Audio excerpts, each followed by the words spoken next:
사도행전 7장 37절에서 53절의 말씀을 가지고 이것이 사실이다 세 번째 시간의 말씀을 전하겠습니다. 그제 10월 1일은 국군의 날이었습니다. 10월 1일 이 국군의 날로 지키는 이유, 역사적인 이유가 있습니다. 바로 6.25 전쟁, 이 6.25 전쟁 때 우리 국군이 반격하여 유엔군과 처음으로 38선을 돌파한 날이 바로 1950년 10월 1일입니다. 이것을 기념하기 위한 날이 바로 국군의 날입니다. 그럼 국군의 날 뭐 하냐? 우리 어렸을 적에는 이제 군사정권이라서 여의도에 이제 군대들이 이제 행진하는 그런 이제 행사를 했었습니다. 뭐 비행 전투기도 날아가고 탱크도 이제 수십 대가 여러 전투 장비와 함께 행진을 하는 그런 날이었습니다.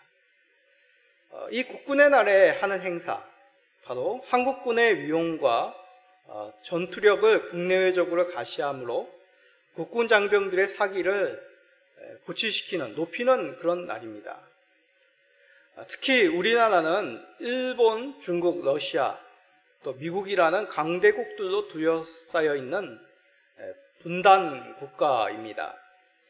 지난 우리의 역사를 통해 평화는 강력한 자주국방으로만 지킬 수 있다는 교훈을 수많은 국민들의 피로 얻었습니다. 지금도 여전히 동북아 평화 유지에 여러 불안 요인들이 있습니다. 아주 높죠. 북한의 여러 내외적인 상황들, 또 중국의 대만, 남중국해를 향한 그런 남방 압박 정책, 그리고 일본의 과도한 경제 부양책에 따른 내부 불안, 그 문제를 이제 한국과의 외교 문제로 희석하는 그런 정치의 흐름들. 또 미국은 어떻습니까? 요즘은 이제 자국 우선주의라고 이야기하죠. 이런 요인들이 평화를 위협하는 요인들로 전문가들이 꼽습니다. 이로부터 평화를 지키기 위해서 필요한 것, 바로 자주국방, 강한 군사력이 필요한 것이죠. 이런 위험 요소들은 사실입니다. 주변국들과 갈등을 만들고 싶지 않은 평화를 사랑하는 우리 민족들, 우리가 원한다 하여도 지금 이러한 일들이 일어나고 있음이 사실인 것이죠. 그러기에 중요한 것은 이러한 외부적 압박이 있느냐 없느냐, 그것을 따질 것이 아니라 이러한 사실에 대해서 우리는 어떻게 인식하고 있느냐가 중요한 해결 포인트입니다. 국민적 공감대를 가지고 동북아 평화와 안정을 위해 우리가 해야 할 일들을 준비하는 것이죠. 그래서 그런지 정부는 외교적으로는 평화를, 국내적으로는 자주국방에 매진하고 있는 모습입니다. 국가의 안정이 없으면 국민들의 안정된 삶은 없습니다. 안정된 나라가 없으면 우리 자녀들에게 물려줄 안정된 삶은 없는 것이죠. 그러면 중요한 신앙적인 면은 어떻습니까? 교회가 그 정체성을 잃으며 성도들의 신앙은 유지하기가 힘듭니다. 우리 자녀들에게 물려줄 신앙의 유산도 사라지게 되는 것이죠. 그리하여 성경의 많은 믿음의 사람들, 하나님이 세우신 그런 선지자를 통하여 이러한 하나님의 메시지, 경고를 거듭 전하였습니다. 우리가 스데반의 설교를 살피고 있습니다. 바로 스데반의 설교가 이러한 내용을 담고 있죠. 이제 스데반 설교의 마지막 시간, 세 번째 시간입니다. 유대를 대표하는 사내들인 공회에 스데반도 하나님의 메시지를 전하고 있습니다. 아브라함에게 약속하신 그 약속대로 애굽의 종된 삶에서 건지신 그 하나님, 그 하나님의 뜻이 무엇이냐? 구원의 경륜을 깨달으라고 스데반을 통하여 유대인들에게 전하시는 것이죠. 자신의 전통과 교훈에 빠져 있는 이들에게 주의 구원의 경륜을 인정치 않는 그 완악한 길에서 떠날 것을 거듭 스데반을 통하여 말씀하고 있는 것입니다. 자, 지난 시간에는 그 가운데 율법의 측면에서 말씀함을 우리가 살펴보았습니다. 자, 오늘 읽은 본문은 또 하나의 중요한 내용이죠. 성전을 중심으로 하여 이러한 메시지를 전하고 있습니다. 오늘 스데반을 통해 들려주시는 말씀으로 우리가 무엇을 믿고 섬겨야 되는지 바르게 알기를 소원합니다. 그러므로 하나님의 구원의 경륜의 역사를 감사하며 찬양하시는 우리 모든 성도님 되시기를 간절히 축복드립니다. 자, 스데반은 모세를 통한 하나님의 구원의 계획을 이들에게 증언하였습니다. 이스라엘은 단지 애굽에서 보다 더 나은 삶, 평안한 삶, 번영된 삶을 얻기 위해 자신의 힘으로 탈출한 것이 아닙니다. 이들의 정체성은 바로 하나님이 건져주신 광야 교회의 성도들이죠. 하나님께서 이루신 구원이 어떠한 구원인지, 그리고 구원받은 하나님의 백성의 삶이 어떤 삶인지 주변 나라들에게, 세계에게, 또한 후대의 우리들에게 증거해야 될 사명을 가진 자들이 바로 출애굽한 이스라엘 백성들의 정체성이었습니다. 그런 사명을 깨닫게 하고 하나님이 약속하신 땅으로 이스라엘을 인도하여 낸 그 선지자가 바로 모세이죠. 이런 모세를 한마디로 요약하면 바로 하나님의 구원의 경륜을 알리는 선지자입니다. 그러나 이스라엘은 그를 어떻게 하였습니까? 하나님의 구원의 계획, 그 뜻을 알리는 모세의 인도를 받지 않았죠. 순종치 않았습니다. 자, 스데반은 그에 대해서 이렇게 증언합니다. 사도행전 7장 39절 읽어봅시다. 우리 조상들이 모세에게 복종하지 아니하고자 하여 거절하며 그 마음이 도리어 애굽으로 향하여. 여기서 복종하지 않다라는 그 의미는 경청하다라는 문자적인 의미입니다. 무엇이라고요? 경청하지 않다. 잘 듣지 않는다는 것이죠. 잘 듣지 않으니 마음에 새길 수가 없습니다. 모세는 어떤 자신이 애국궁에서 배운 지식을 전한 것이 아닙니다. 미디안 광야에서 얻었던 그런 삶의 경험을 이스라엘에게 전한 것이 아닙니다. 하나님의 말씀을 받아 대신 전한 것이죠. 그러나 이스라엘은 모세를 통하여 증거하는 하나님의 말씀을 경청하지 않았습니다. 마음에 새기지 않은 것입니다. 하나님의 말씀을 마음에 새기지 않으니 순종할 것은, 복종하지 않으면 당연합니다.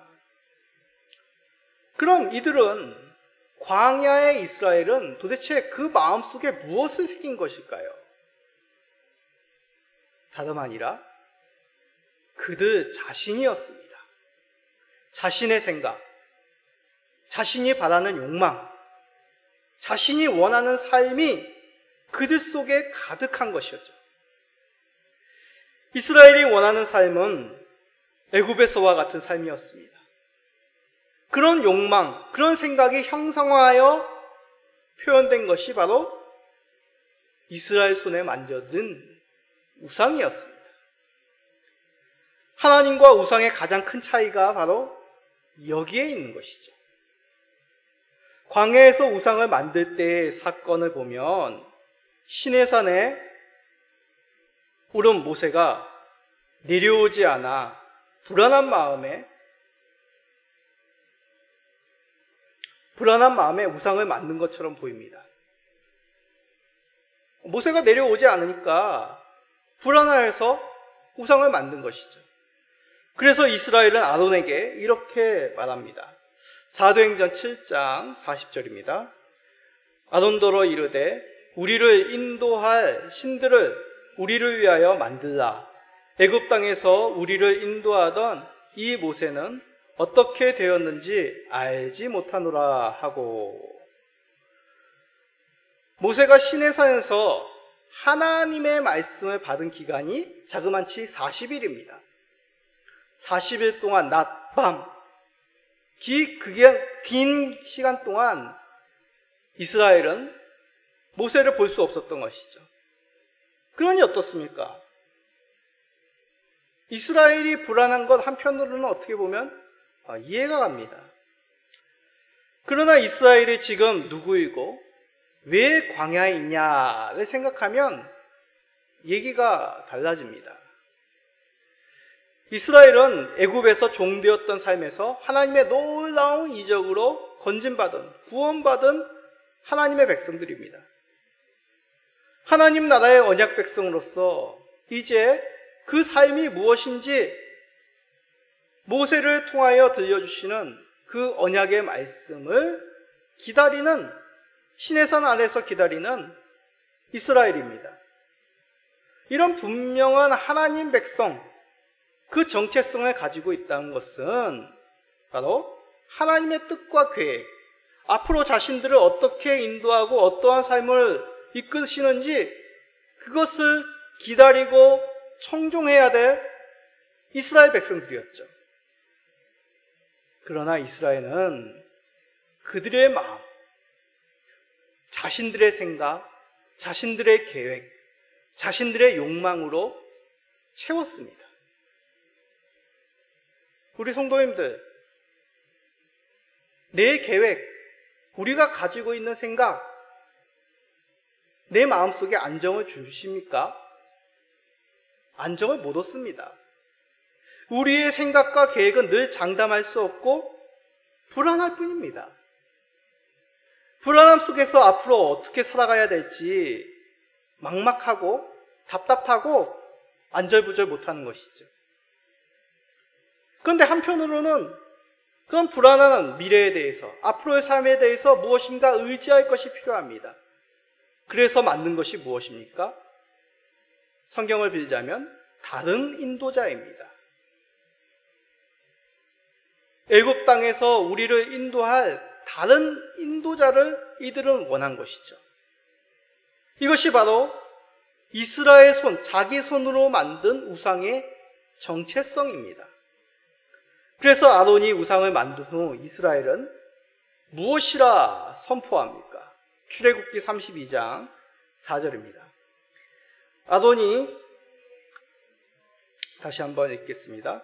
아론이 그들의 손에서 금고리를 받아 부어서 조각칼로 새겨 송아지 형상을 만드니 그들이 말하되 이스라엘아, 이는 너희를 애굽 땅에서 인도하여 낸 너희의 신이로다 하는지라.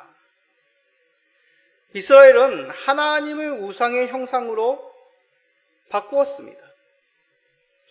이 우상이 애굽에서 자신들을 인도하여 낸 신이라고 말하죠. 그저 이스라엘은 하나님을 형상한 것뿐일까요? 하나님에 대한 신앙은 변하지 않았다는 말입니까? 그렇지 않습니다. 모세가 시내산에서 뵙고 있는 하나님, 그 하나님과 시내산 아래에서 이스라엘이 만든 그 우상과의 차이, 그 차이가 무엇이겠습니까? 그 차이에 대해서 스데반을 통하여 이렇게 말씀합니다. 사도행전 7장 41절입니다. 그때에 그들이 송아지를 만들어 그 우상 앞에 제사하며 자기 손으로 만든 것을 예뻐하더니. 신을 자기 손으로 만들었다. 이것이 뭡니까? 우상입니다. 이것은 하나님께서 우리를 창조하셨다. 모든 피조물을 창조하시고 특별히 하나님의 백성들을 구원하셨다. 인도하셨다. 찾아와서 언약을 체결하셨다. 이것을 부정하는 것입니다. 오히려 자신의 손으로 신을 만들었다는 것이 우상의 의미이죠. 자기 손으로 만든 형상이 자기의 뜻대로, 우리의 뜻대로 우리들을 애굽으로 인도할 것이라, 우리가 원하는 그 번영된 삶으로 인도할 것이라고 형성한 것이 바로 우상의 정체라는 것입니다. 이들은 자신의 손으로 만들어진 그 신이 그들이 원하는 삶으로 인도할 것을 희망하며 기뻐하며 즐거워하였습니다. 그러기에 우상은 그저 간판일 뿐입니다. 그 속에는 자신들이 원하는 삶, 자신의 욕망이 그 하나님 자리를 대신한 것이죠. 이것이 바로 우상의 모습입니다. 자, 이런 안타까운 이스라엘의 모습, 광야 세대에만 있는 것일까요? 스데반은 선지자 아모스를 통하여 이렇게 말씀하며 그렇지 않다. 이스라엘 너희들이 행한 일들을 고발하고 있습니다. 사도행전 7장 42절입니다. 하나님이 외면하사 그들을 그 하늘의 군대 섬기는 일에 버려두셨으니 이는 선지자의 책에 기록된 바 이스라엘의 집이여 너희가 광야에서 40년간 희생과 제물을 내게 드린 일이 있었느냐. 이 말씀은 사도행전 7장 42절 33절 말씀은 아모스서의 말씀을 인용한 것입니다. 아모스 5장 25절에서 27절의 말씀을 인용한 말씀입니다. 하나님께서 말씀하시기를 이스라엘은 광야에서 늘 하나님과 모세에게 불평하였습니다. 잠깐 어려운 일을 만나면 애굽으로 돌아갈 공리를 한 것이죠. 결국 하나님께서는 그들의 모습 그대로 우상을 섬김 그 결과가 무엇인지 그들의 소원대로 내버려 두십니다. 우상이 과연 이스라엘을 건져냅니까? 인도해냅니까? 그렇지 못합니다.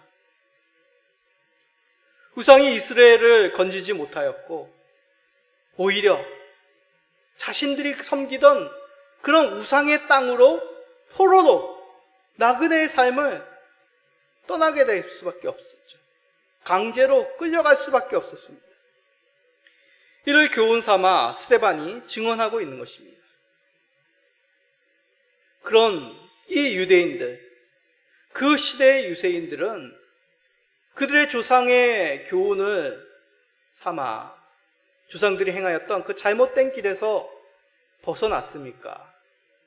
그렇지 않은 것이죠. 여전히 스데반 당시 이 유대인들은 황금 송아지가 아니라 다른 우상을 섬기고 있었던 것입니다. 그 우상은 다름 아니라 바로 성전이었습니다. 좀 납득이 되지 않는 말입니다. 아니, 스데반이 얘기하는 이 성전을 숭배하였다? 성전은 하나님을 예배하는 그런 모습 아닙니까? 상징 아닙니까? 자, 이 내용에 대해 스데반의 증언을 계속 살펴봅시다. 스데반은 44절부터 이제 광야의 장막에 대해서 설명합니다. 스데반이 광야에서 이스라엘의 우상 숭배에 대해 고발하다가 갑자기 광야에서의 장막을 언급하고 있는 것처럼 보입니다.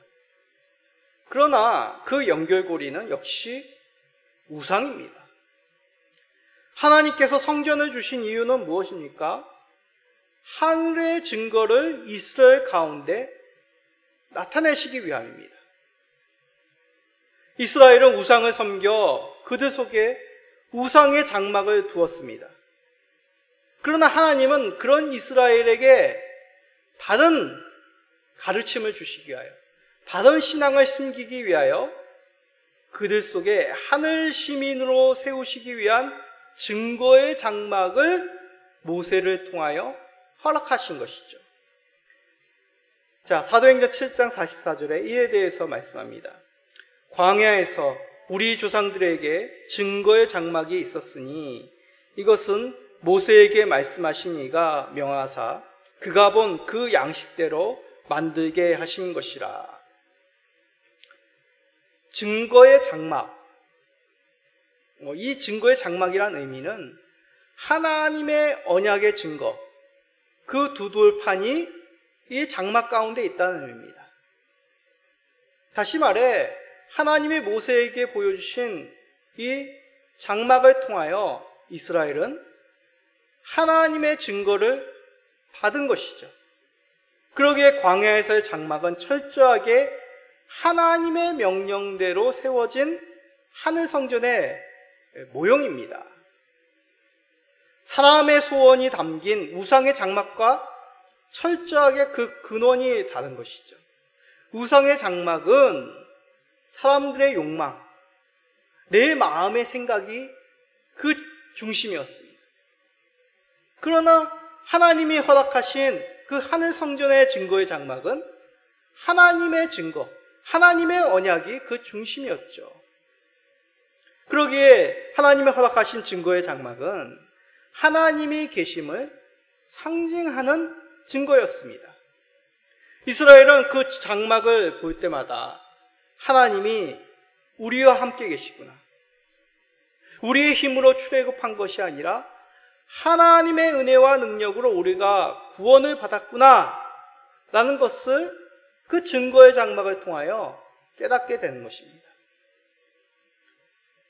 자, 그런데 이 땅에 있는 증거의 장막, 하나님의 명령대로 만들어 그 하늘 성전의 모양이라는 의미와 함께 또 하나 큰 의미가 있습니다.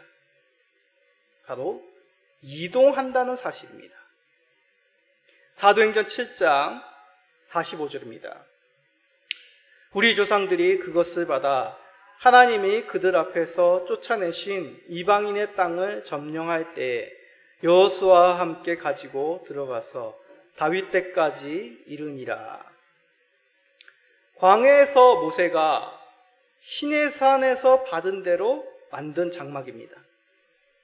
근데 그 장막이 어떻게 됩니까? 광야에만 머문 것이 아니죠. 여호수아의 인도로 어떻게 됐다고요? 가나안 땅으로 들어갔습니다. 하나님의 백성들이 옮겨가면서 이 장막도 나아갔고 약속의 땅까지 옮겨간 것이죠. 그러기에 이스라엘은 자신들 진영 가운데, 자신들 중심 가운데 있는 이 장막을 볼 때 깨닫게 되는 것입니다. 하나님께서 우리와 함께 하시는구나. 우리는 내 것이 아니라 하나님이 중심이 되시는 하나님의 소유물이는구나. 하나님께서 우리의 인도자요 왕이요, 또한 광야에서만 아니라 우리가 나아갈 때마다 하나님이 우리를 이끄시는 것을 깨닫게 하시는구나. 이것을 무엇을 통해 안다고요? 그 중심에 있는, 이스라엘 가운데 있는 증거의 장막을 통하여 깨닫는다는 것이죠. 그래서 증거의 장막이라는 것입니다. 자, 그런데 여기서 조심해야 될 것이 있습니다. 이스라엘이 하나님을 옮기는 것이 아닙니다. 하나님을 부리는 것이 결코 아닙니다. 하나님께서 주도권을 가지고 나아가는 것이죠. 이를 오해했던 자들, 구약의 대표적인 인물이 누구라고요? 지난 시간에 살펴본 바로 엘리의 두 아들 홈리와 비느하스였습니다. 그들은 자신들의 욕망대로 언약궤를 그 장막에서 꺼내어 전쟁의 터에 가져옵니다. 그러나 결코 하나님께서 그들과 같이 하지 않으셨습니다.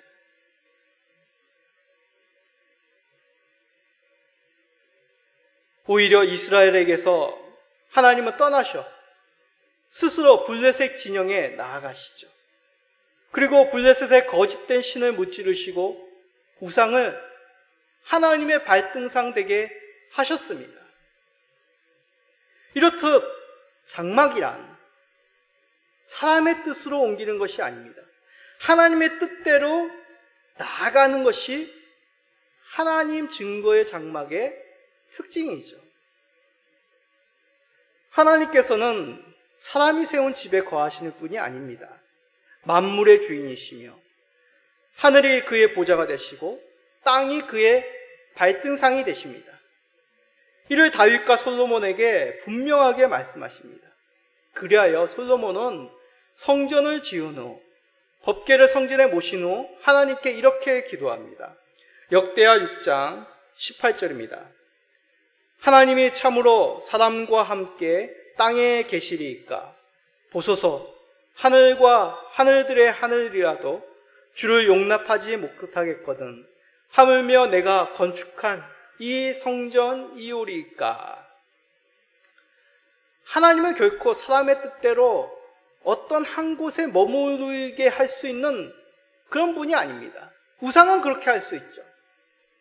우상은 내가 원하는 대로 그것을 끌고 다닙니다. 내 욕망대로 그 신을 부리는 게 우상의 정체입니다.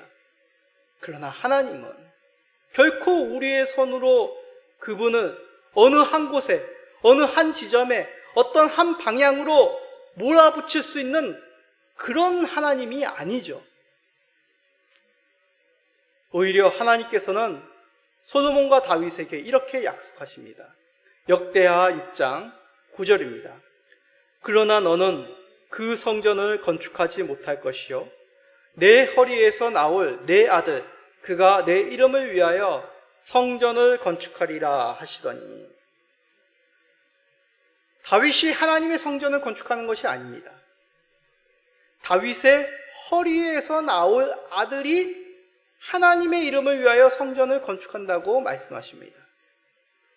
자, 다윗의 허리에서 나올 아들이란 것은 무슨 의미입니까? 다윗의 계보에서 나올 아들이란 얘기죠. 즉, 다윗의 아들 메시아를 뜻하는 말입니다.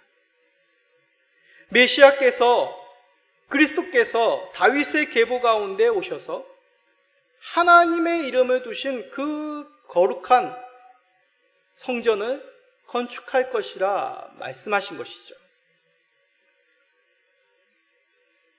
이스라엘은 이런 성막의 의미를 잊지 않고 잘 새겨였어야 됩니다.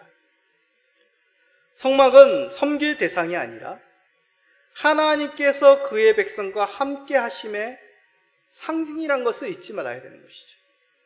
이것은 하늘 성전의 모형이요, 하나님이 우리와 함께 계심이, 하나님께서 나아가시는 그 뜻과 섭리를, 경륜을 이 성막을 통하여 깨달아야 됐던 것이 이스라엘의 사명이었습니다.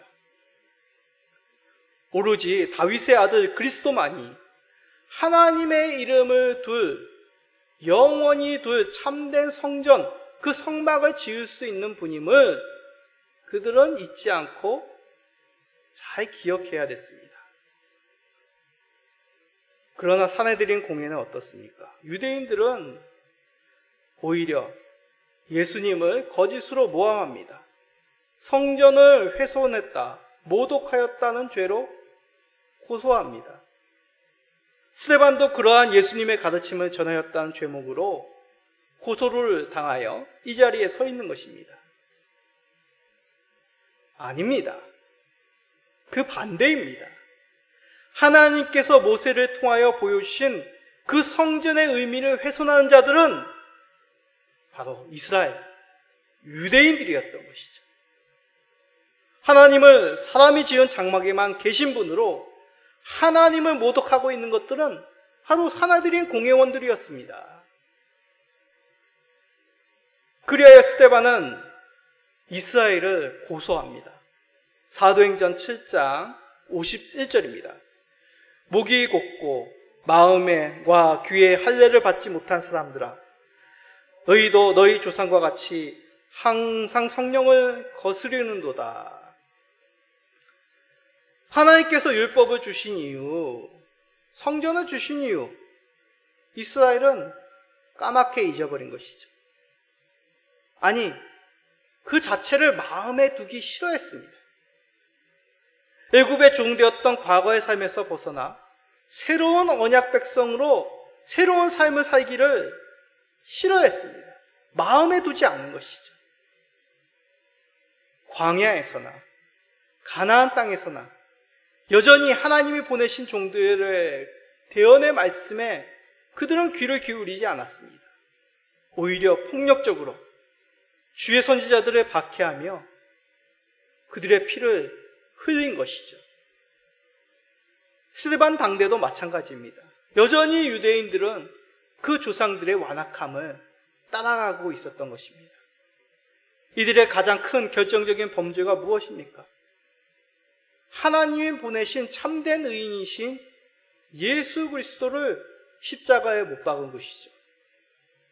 바로 이 스데반 시대에 스데반 앞에 있는 그들이 참된 의인을 죽인 살인자들이었습니다. 스데반은 이를 당당히 밝히며 반대로 이들을 고소한 것이죠.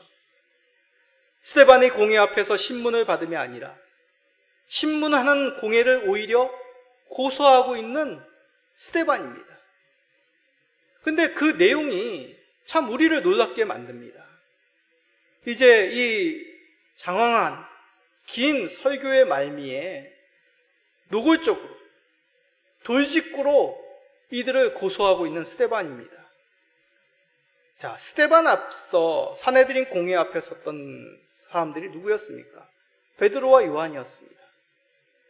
스데반은 이 베드로와 요한보다도 더 직설적으로 이들의 죄목을 고소하고 있는 것이죠. 스데반이 좀 성격이 까칠해서 아니면 물불을 가리지 않는 저돌적인 성격이라서 그런가? 그런 성향의 문제가 아닙니다. 산헤드린 공회원들은 거듭된 경고에도 예수의 제자들이 자신들의 말을 듣지 않았다고 생각했습니다. 그러나 하나님의 구원의 경륜을 거듭거듭 깨닫지 못하는 자들은 제자들이 아니라 이 산헤드린 공회원, 유대인들이었던 것이죠. 이들은 예수의 제자들이 거듭 율법과 성전을 모독한다고 생각하였습니다. 그러나 율법을 지켜야 하지 않은 자들은 유대인들이었습니다. 이를 베드로와 요한을 통해 깨닫게 하시고 더 나아가 순종치 않는 이들에게 스데반을 통하여 더 강력하게 이들을 고소하고 계시는 하나님이시죠. 그래서 스데반은 최종적으로 이들을 이렇게 선언합니다. 사도행전 7장 53절입니다. 너희는 천사가 전한 율법을 받고도 지키지 아니하였도다 하니라. 이 스데반을 통하여 말씀하시는 그 하나님의 말씀, 이것은 구원의 역사를 유대 밖에서 행하시기 전 마지막 유대를 향한 최후 통첩입니다. 만약 이때까지 하나님의 구원의 역사에 동참치 않는다면 구원의 은혜, 그 영광받을 놀라운 하나님의 경륜을 이방인에게로 향하게 하시겠다는 최후의 경고였던 것이죠.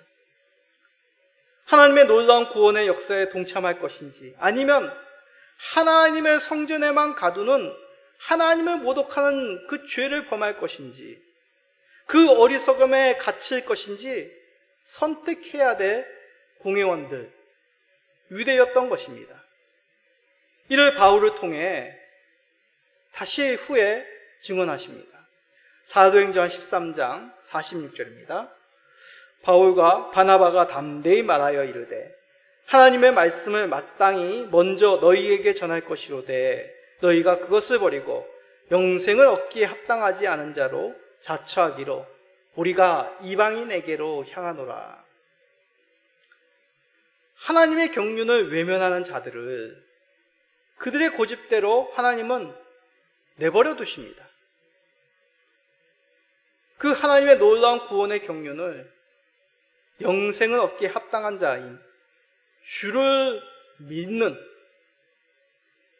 주 아니면, 주 예수님 아니면 살 수 없음을 고백하는 이방인에게로 돌리시는 것이죠.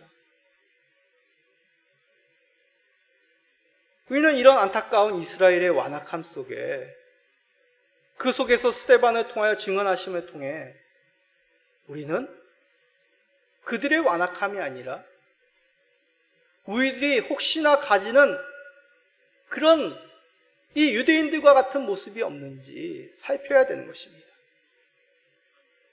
이스라엘은 자신의 종교심에 빠져 이러한 잘못된 모습에서 헤어나오지 못하였습니다. 우리는 하나님 앞에서 듣는 자이지 결코 하나님을 부리는 자들이 아닙니다. 우리는 나도 모르게 하나님을 이스라엘과 같이 대할 때가 참으로 많습니다. 하나님을 내 생각대로 여기는 것.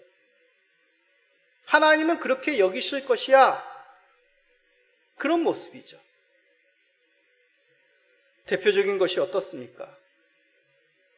현대의 신학은 번역의 신학으로 대치될 수 있습니다. 하나님은 늘 그의 백성들에게 번영을 안겨주시는 분이야. 이것이 바로 현대 신학의 대표적인 흐름입니다. 착각입니다. 이것은 바로 이스라엘이 행하였던 잘못된 자신들의 욕망을 채운 죄악인 것이죠. 하나님의 구원의 역사, 하나님의 구원의 뜻은 우위를 초월하시며 하나님의 영광, 하나님의 거룩하심, 하나님의 생명과 빛 되심을 나타내시길 원하십니다.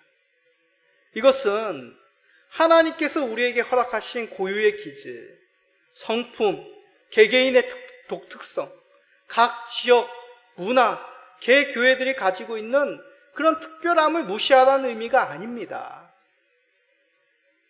모든 것의 중심이 하나님이시며 우리는 겸손히 그 하나님의 뜻을 살피며 하나님의 다스림 속에 나아가야 되는, 하나님의 장막이 나아가듯이 그의 뜻 가운데 우리가 나아가야 될 것을 잊지 않는 것이죠. 때로는 우리가 중요시 여겼던 전통들, 때로는 우리가 생각하는 그 안락한 삶, 때로는 우리의 자존심까지도 주 예수를 위하여 얼마든지 내려놓아야 됨을 의미합니다. 하나님께서는 예수 그리스도의 복음을 앞서 우리들에게 미리 전하셨습니다. 우리가 무엇이기에 구약의 위대한 믿음의 조상의 후손들인 그 이스라엘이 아닌 이방인이었던 우리들을 택하여 주의 백성으로 삼으셨겠습니까? 무엇으로 표현할 수 없는, 헤아릴 수 없는 하나님의 놀라운 은혜요 선물이죠. 그러기에 우리는 하나님께 감사 찬양을 돌릴 수밖에 없습니다. 이 모든 것 하나님의 은혜요, 하나님으로 말미암은 놀라운 영광된 일이니 우리의 입술로, 우리의 삶으로 그 하나님의 놀라운 구원의 섭리를 찬양할 뿐입니다. 어떻게 이 은혜를 갚아야 될지 선한 고민 가운데 빚진 마음으로 그 받은 사랑을 이웃에게 나눌 뿐입니다. 그런 마음으로 이 혼란한 시기 속에서 변치 마시고 더욱 예수 그리스도의 구원의 영광에 동침하시는 성도님들이 되시기를 예수 그리스도의 이름으로 축복드립니다. 아멘.